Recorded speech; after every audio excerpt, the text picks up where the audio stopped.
Bonjour à tous. Aujourd'hui, recherchez la sagesse divine et non la sagesse humaine. Quoi que ce soit que nous demandions, nous le recevrons de lui parce que nous gardons ses commandements et que nous faisons ce qui lui est agréable. Depuis longtemps, j'ai vu venir dans nos rangs le danger d'avoir tendance à rechercher la sagesse humaine et à dépendre des directives humaines. Ce sera toujours un piège pour les âmes. Je suis contrainte de brandir le signal du danger en avertissant mes compagnons de travail et en les dirigeant vers le Seigneur Jésus.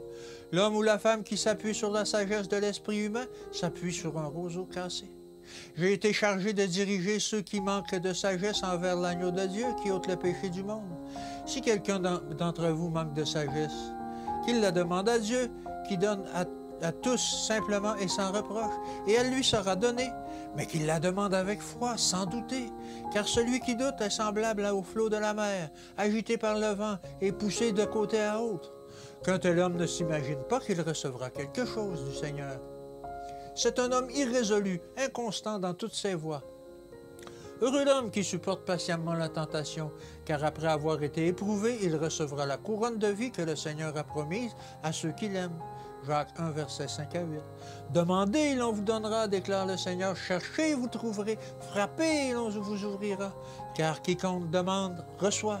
Celui qui cherche, trouve. Et l'on ouvre à celui qui frappe. Matthieu 7, versets 7 et 8. Jamais un pasteur ne devrait encourager une personne ayant besoin d'aide et d'instruction à s'adresser à des intermédiaires humains pour comprendre son devoir. C'est faussement éduquer nos membres que de leur enseigner à prendre appui sur des soutiens humains au lieu d'aller à Dieu par la prière. L'ennemi des âmes est l'instigateur de cette attitude, dans le but d'obscurcir les esprits. Ceux qui portent les responsabilités dans l'œuvre doivent coopérer avec les anges de Dieu en enseignant aux hommes et aux femmes à considérer Jésus comme la source de leur force. Consacrez-vous au Seigneur Jésus-Christ. Recherchez celui qui comprend toutes vos faiblesses et qui jamais ne commet d'erreur.